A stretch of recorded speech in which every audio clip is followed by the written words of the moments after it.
கன்னியாகுமரி திருவள்ளுவர் சிலை நல்லொழுக்கமே மனிதனின் செல்வ செழிப்பிற்கும் இன்பத்திற்கும் மூல காரணம் என்பதை விளக்கும் வகையில் உள்ள திருக்குறளின் 133 அதிகாரங்களை குறிப்பதாக திருவள்ளுவருக்கு 133 அடி உயர சிலை நிறுவப்பட்டுள்ளது.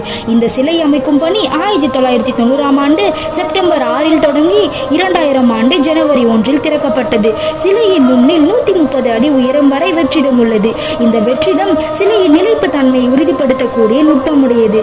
பீடத்தினுடைய 38 அடி உயரமானது திருக்குறளுடைய அறத்துப்பாலின் 38 அதிகாரங்களையும், பீடத்தின் மேல் இருக்கக்கூடிய 95 அடி உயர சிலையானது திருக்குறளுடைய பொருள் மற்றும் இன்பத்து பாலின் 95 அதிகாரத்தையும் குறிப்பதாக திகழ்கிறது.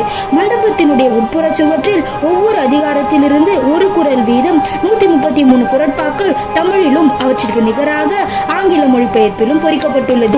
மொத்த எடை 7000 டன், சிலை எடை மட்டும் 2500 டன், பீடத்தின் எடை 1500 டன்.